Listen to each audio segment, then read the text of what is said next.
Forecasting in HubSpot. Super powerful tool, especially with AI forecasting coming, but not as widely used as one might think. And I think it is because we overcomplicate our data-driven strategies and we allow multiple steps in tool setup to intimidate us, right? So what I'm going to be doing over the next several posts is number one, showing you how to set up these tools and how to begin using them and to perfect the usage of them. And then also how this is going to generate data that we'll be able to put together at the end of this tool setup series to be able to start running a data-driven sales strategy, right? So if you haven't been here before, under sales, you go to forecast, right?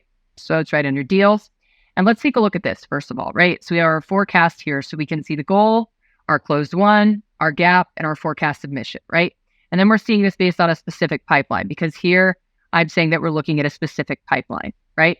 Now, if you want to look at all your pipelines, then you go over here and you can actually say all pipelines, right? And then we can get a view of everything. But for now, let's just go ahead and go back to the one pipeline, okay? You can go here to all teams. So you're going to be able to see all teams and what goals they have set and what their forecast submissions are, okay? So let's go back over here to deal stage, all right? So this is really great because we can see here for a specific pipeline this month for close date, right? We can see what our forecast submissions were. We can see what the goal was. And then we can also see closed one, right? So a couple things to point out here. We're not always going to see that our forecast submission and our forecast goal are the same, right? Sometimes we might have a goal and we're not forecasting, because we want to keep our forecast submissions going, right? So what I want to talk about here is the relationship between goals and the forecast submission, right? And so goals are what we're going to set for, maybe we have the same, and I'll show you how to set these up. Maybe we have the same goal every month. Maybe we have different goals throughout the year because our flow of business changes throughout the year. Okay, so we set goals. And then our forecast submissions can change throughout the month, right? If we have monthly goals, how likely are we to meet those that month, right? So these might not always be the same. Okay, so we have our goal attainment. We have the total amount of closed one business, right? So this is giving us all deals plus closed one equals total, okay? This is our coverage ratio, okay? So we're only covered 0.9. We don't have any deals in the correct categories. We're going to talk about those in a minute. Okay. Then it's going to actually show you stage by stage of this pipeline, which is a demo pipeline we created. That's why there's so many stages in it. But all right. So then you can also drill down, right? So we can go down into the team here. So now we're looking at, each team member's coverage, right? So we can see that Karen has 2.4 closed out of her 2.5. She's got 1.0 coverage. She has the ability to close it. I am only at 80% of the goal at 2 million out of 2.5 million. And I only have 0.8 coverage, right? I do not have the deals that I need to actually meet this goal, right? They're not in the right stages of the pipeline or existing at all for closings for this month. Okay. So what I would probably do would be update my forecast, right? So I can just go right here and we can go ahead and update this forecast because I can say, I don't think I'm going to find any others to close this month, right? Then we can also see our forecasting history. So we can see when we've updated forecast, and then we can also see the accuracy data. So this would compare 1 month to the previous month, right? So this makes it really easy to start being data-driven, right? Because we can understand how our goals are measuring up to our forecast. We can update our forecast, and then we can see how much we miss between what we actually close in revenue and our forecast, all right? So that's really great. So how do we set all of this up, right? So let's start from the beginning. We need goals, right? These are based on goals for a team and goals for individuals. So you can go ahead and create goals in two different ways. We can create goals by going to edit or create goals from the forecast screen, or when we're on the goals screen, then we can go ahead and create a goal from here, right? And so you can see an overview of all of your goals, and then you can also manage your goals, okay? So we can go ahead and see that there's a monthly goal of 2.5 million in revenue here, okay? And we can do it on a user basis or we can do it on a team basis, okay? So now we see what these monthly goals are. These are revenue goals. So we can have meeting book goals, deals created, calls made, all right? So revenue goals are what type of forecasting. So we're going to need goals first, right? So when you go to create a goal, you can create it from scratch or create it from a template, all right? So we can have all different kinds of object types in our goals, okay? So that's if you want to create one from scratch. So I'm going to go back here and I'm going to create a goal from a template, right? So we can set a revenue goal, deals created. This gives you some really great templates, right? So let's say we're going to set up forecasted revenue goal. You can view the definition here. Okay. So it's going to tell you what's going to be in that forecast. And then you name the goal. You choose whether it's users or teams. Okay. And I'm going to show you here because I've already begun going through this right here. All right. And so we went ahead and we selected a team goal, and this is the year. And then we selected the Salesforce pipeline.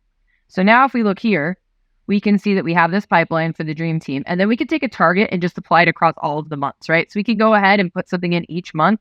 But if we know that this team needs to close $5 million a month, we can hit apply, and then that's going to go across the board, right? And so then what we can do is we can go ahead and we can go down here and we can apply to different team members, right? So let's go ahead just like we did before. And so if Karen and I are splitting that responsibility, then we can go ahead and apply that much to Karen, and then we can apply this to me, and then we each have 2.5 million a month. Now, again, if it changes throughout the year, then you can go ahead and set this up and change it per month. So maybe June is a really slow month, so we have 1.5 million in June, and we have 1.5 million in July. But then the end of the year is really busy. And so then we have 3.5 million in November and December, respectively, right? So we can do it that way.